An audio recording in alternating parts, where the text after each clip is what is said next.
Hello and welcome to Hollywood Avalon with your host, Mary Jones. And Dennis Lee. And this month we have a special guest joining us, bringing a film for us to watch that I've never heard of, is our special guest, Sarah Sahim. Hi, I'm hijacking the show today because Mary and Dennis ran out of ideas. Yeah. Part of my pitch includes addressing you both with the portmanteau menace.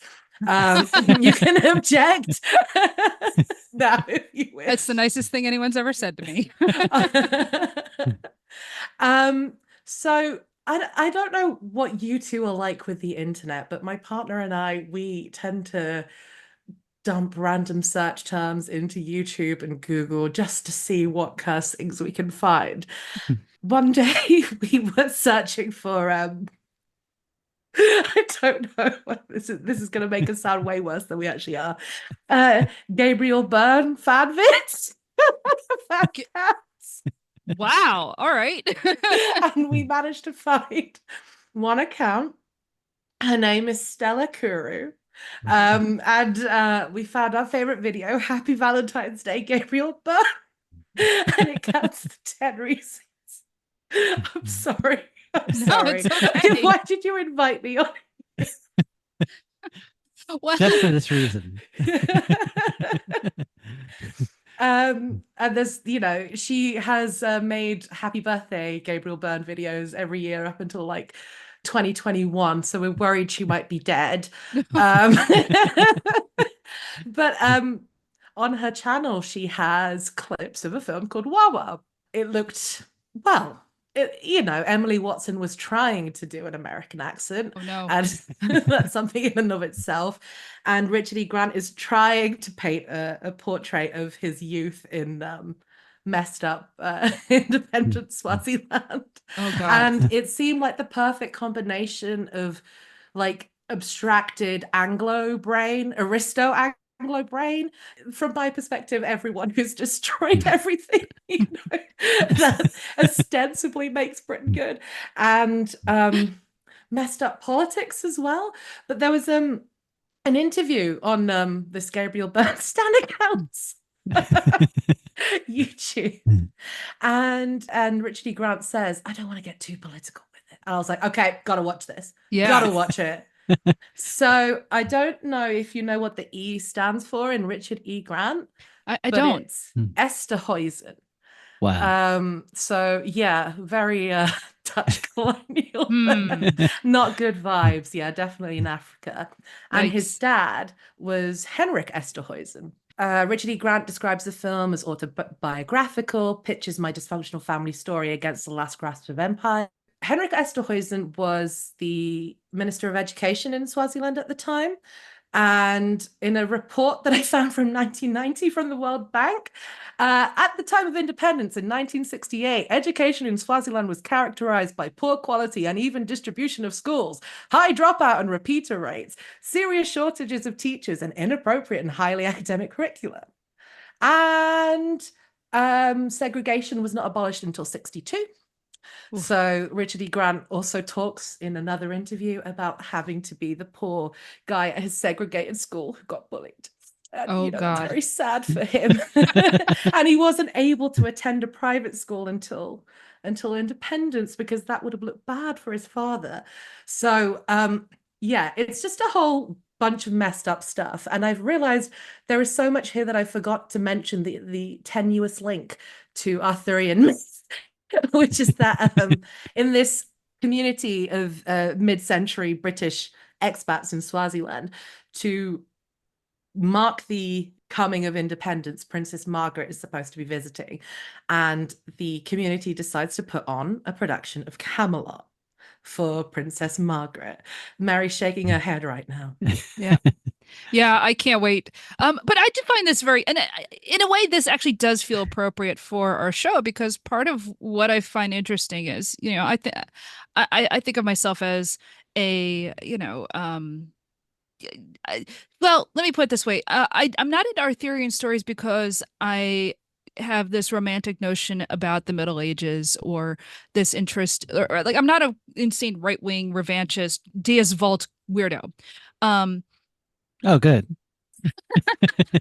So, the idea of, why do people still, want to do anything with any sort of Arthurian story is interesting to me, because, you would think it's antithetical to any sort of modernist impulses, right? Uh, and it's, it's not entirely wrong. So, I find the idea of, why do people want to, put on a production of Camelot in, colonial Africa? Boy, there's so much to unpack there.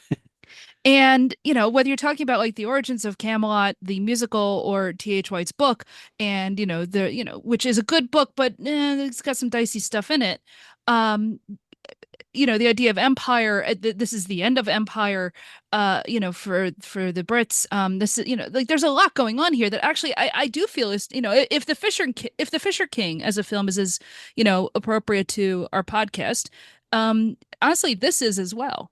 Well, I mean, we've already seen a World War II propaganda film. Yeah, that's that true. Was, barely Arthurian, but it wasn't barely Arthurian, but like that's exactly what I'm talking about, though. In a way, the use of Arthur and the Arthurian story as like a political Rorschach test, is interesting to me. And so, yeah, the idea of doing Camelot while you're in the dying days of empire in Swaziland, because Princess Margaret is coming to visit.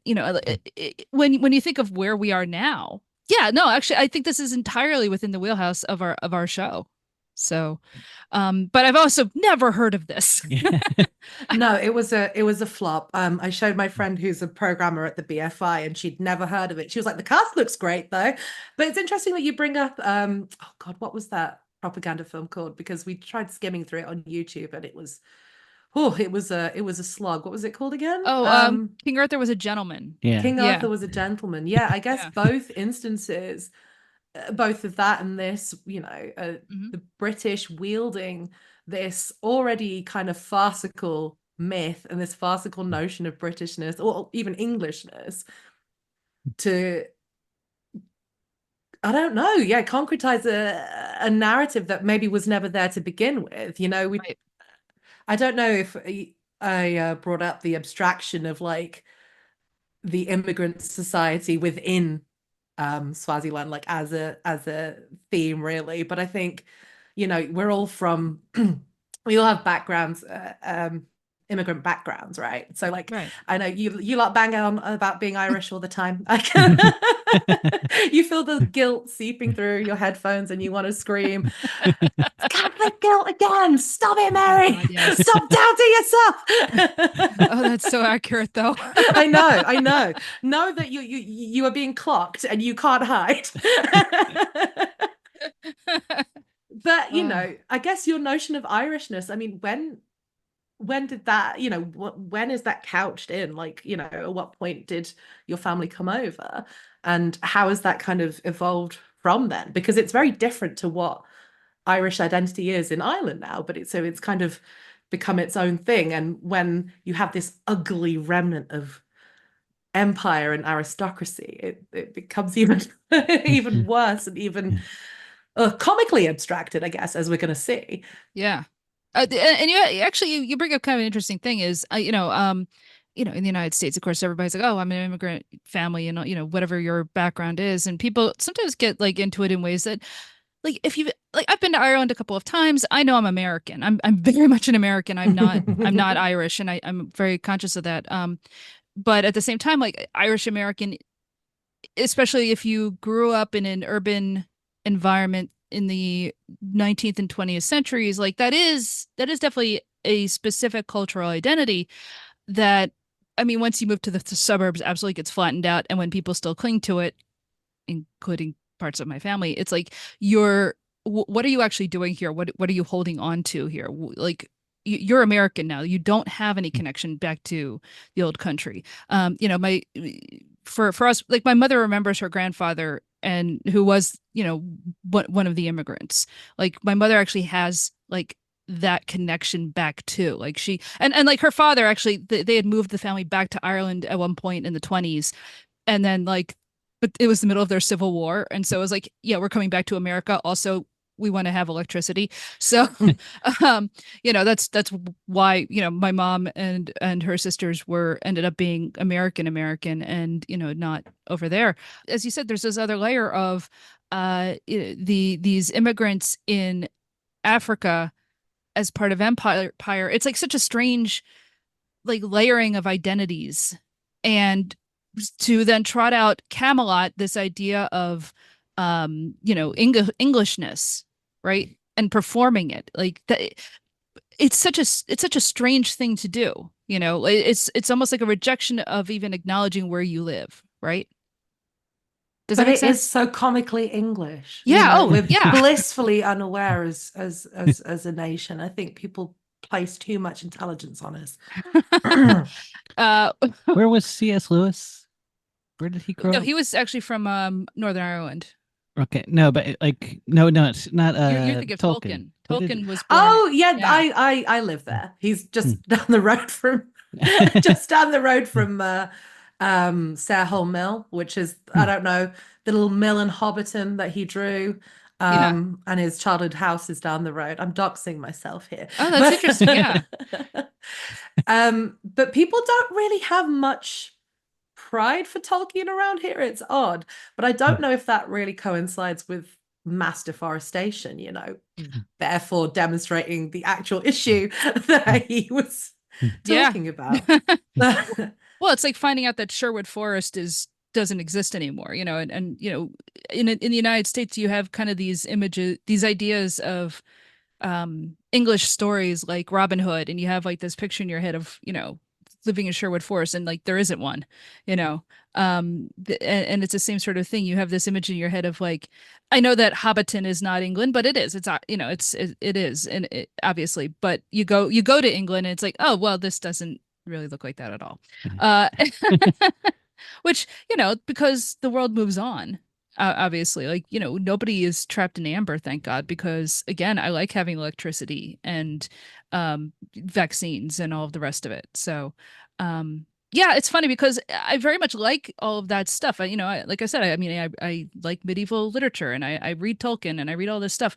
But it's always with like one foot in, recognizing that whatever pastoralism I find, like, I don't know, let me put it this way. I really like William Morris, even where I see his flaws. But I really like William Morris insofar as I think he had the same struggles I do, where he was like a socialist, but he was also, liked libraries. He liked libraries, yes. he likes mahogany reading rooms. Yeah, exactly. So it's like, I don't know. I think I'm a mess of a. I'm an inconsistent person, and I think I see myself in William Morris in a way. Well, I think William Morris speaks to that attempt to blend, what is quote unquote historical,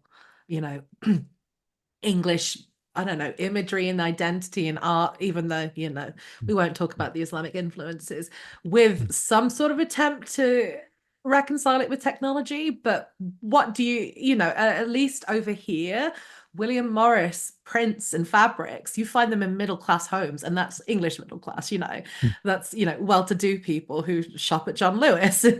That's another thing, finding out that there's a difference between like American middle class and English middle class, kind of, that's only something even now I'm really kind of starting to understand. God. Yeah, they're not the same. In college, and I mean English college, not American college, sorry to do this again, so that's high school. In politics class, I remember we had to like learn the different classes because they actually have categorizations, and I haven't bothered to look into it since because it was a bit miserable. But yeah, there's semi-professional, this, that, and the other, and it was oh God, it's frustrating being here.